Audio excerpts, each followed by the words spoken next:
The U.S. president says he is prepared to use military force against Iran. American President Donald Trump has threatened Iran with one of the largest naval armadas ever assembled near. Where President Trump has warned Iran that time is running out for it to negotiate a deal on nuclear weapons. U.S. military presence in the Middle East has been matched by an explicit threat from President Trump. Against Iran, the United States is upping the pressure.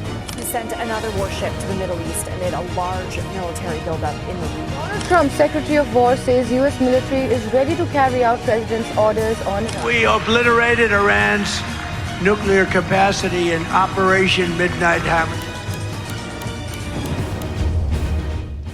Today, what we observe around Iran is neither an isolated crisis nor a simple routine reinforcement.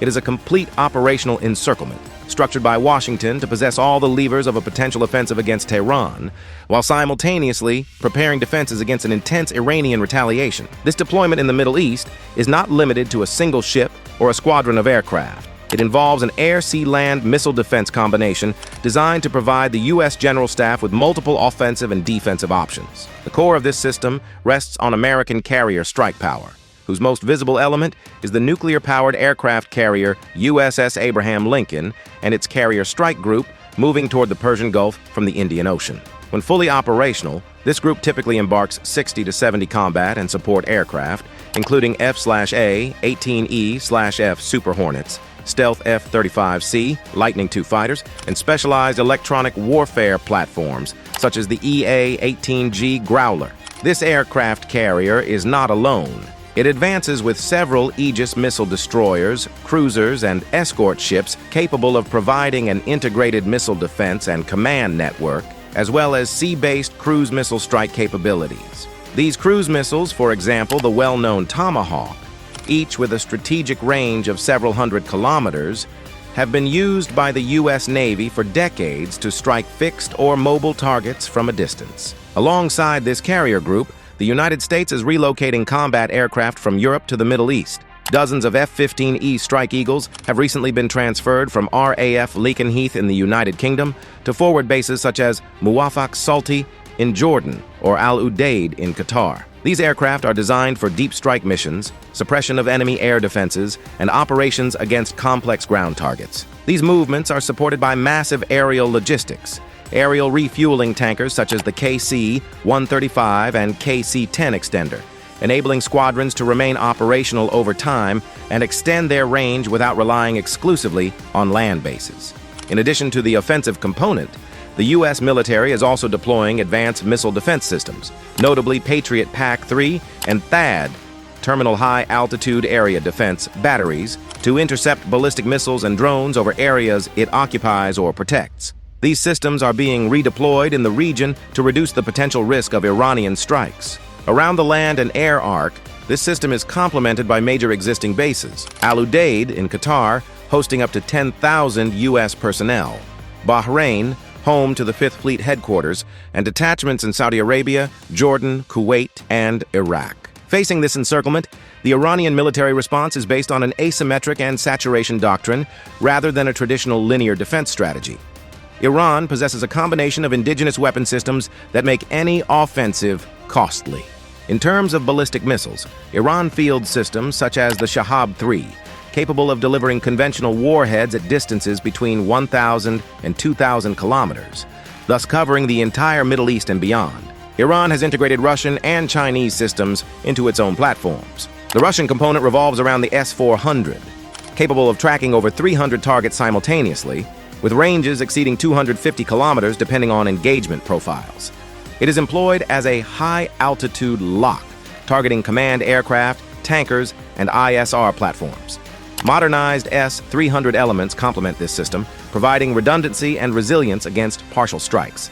The Chinese component relies on the HQ-9B, equipped with the HT-233A ESA radar, optimized against drones, cruise missiles, and low-signature targets. Its range is estimated between 200 and 300 kilometers.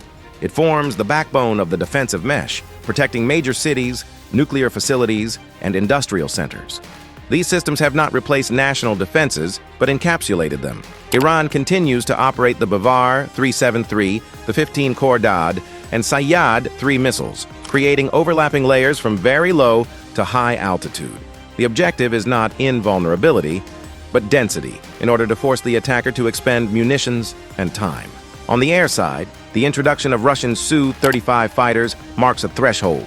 Even in limited numbers, these aircraft bring long-range radar, high maneuverability, and long-range air-to-air missiles. They are employed to protect surface-to-air batteries, conduct limited interceptions, and provide deterrence, not to achieve total air superiority. Discussions also concern Chinese J-10C fighters, equipped with AESA radars and modern air-to-air missiles, to compensate for the historical deficit of Iran's fighter aviation. In terms of strike capability, Iran maintains an asymmetric doctrine reinforced by these technological contributions. Its arsenal includes several thousand short and medium-range ballistic missiles covering the entire Middle East. The Shahab, Ghadr, Imad families and derivatives are designed for regional strikes with conventional warheads, sometimes maneuverable in the terminal phase. Added to this are low-altitude cruise missiles and massive use of kamikaze drones produced at low cost, intended to saturate defenses, consume interceptors, and serve as decoys. For air defense, systems such as the 15 Khordad combined with Sayad-3 missiles are intended to detect and intercept aircraft, drones, or missiles at significant ranges, even though they must be integrated into a broader network to be fully effective. Iranian forces also operate a fleet of combat and reconnaissance drones, such as the God's Mohajer 6, capable of surveillance and light attack along multiple axes. On the naval side, the Iranian Navy operates frigates such as the Jamaran, armed with Noor anti-ship missiles, guns, and torpedoes that can be engaged in the Gulf and in the Strait of Hormuz. Iran therefore favors a strategy of harassment, avoiding direct confrontation with carrier strike groups in order to render certain zones temporarily impracticable and trigger an immediate economic shock far beyond the regional theater. All of these assets are integrated into a doctrine that relies more on deterrence through cost than on conventional superiority, saturating the battle space with multiple threats, ballistic, drone, naval, making any enemy advance uncertain and costly, and exploiting the region's geographic constraints. This context of potential confrontation naturally draws the attention of external powers such as Russia and China, but their current role is far more limited than some sensational commentary might suggest. On the diplomatic front, Moscow has repeatedly expressed its opposition to any U.S. military attack against Iran, calling for a peaceful solution and judging any military action as potentially catastrophic for the region.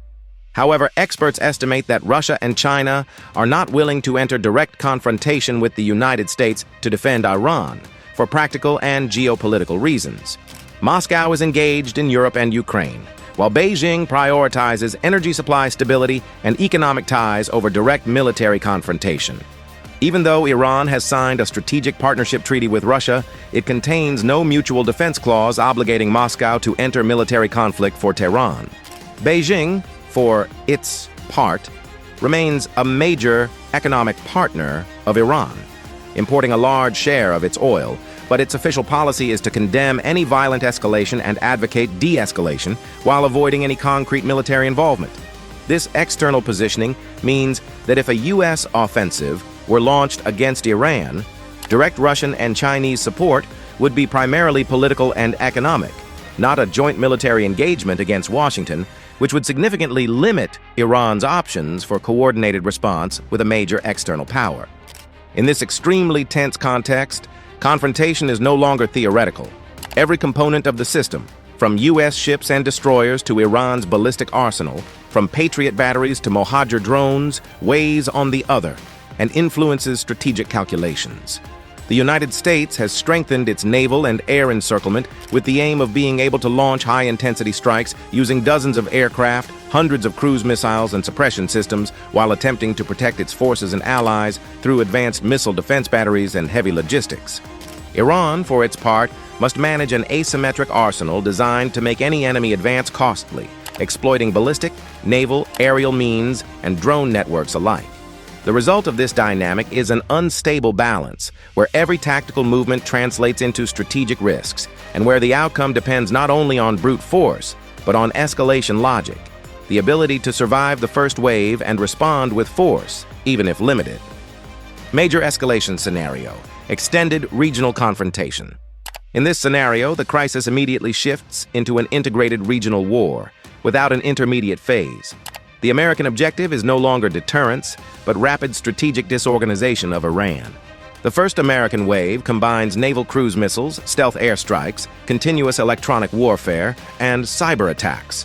Several hundred precision strikes are executed in under 6 hours, targeting long-range radars, command centers, airfields, ballistic sites, and communication networks. The intended effect is temporary paralysis of Iranian command.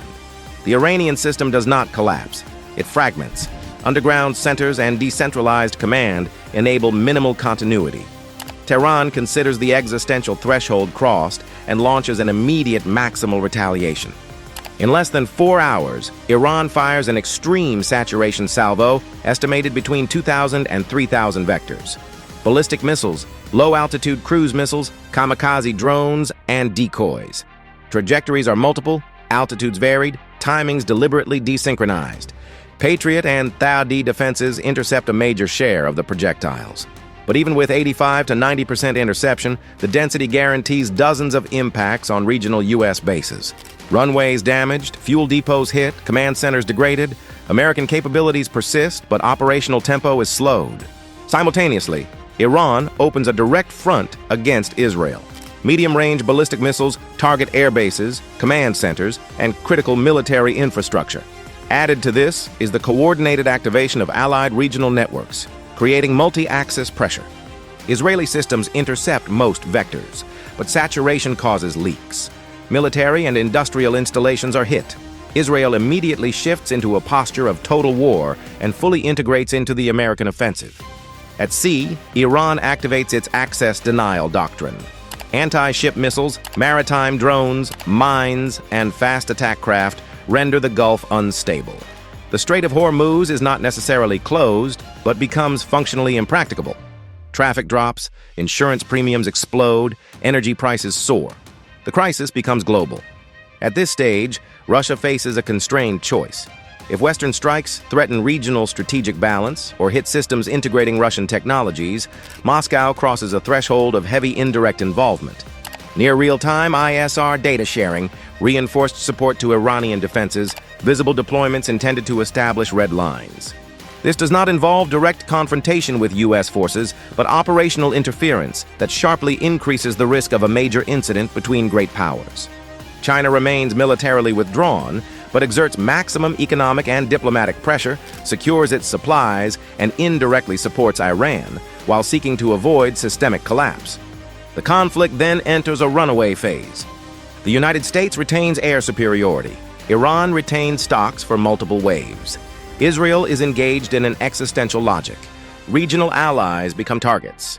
At this point, the war no longer depends on a clear political decision, but on a mechanical chain reaction. Each strike calls for retaliation. Each retaliation reduces the capacity to end hostilities.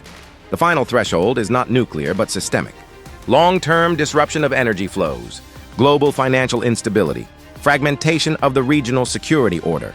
A conflict intense enough to durably disrupt the regional and global order, without any actor truly able to control its outcome. If this analysis helped you better understand what is unfolding, leave a like and comment how far you think this escalation could go. Subscribe so you don't miss upcoming analyses. Thank you for watching, and see you very soon.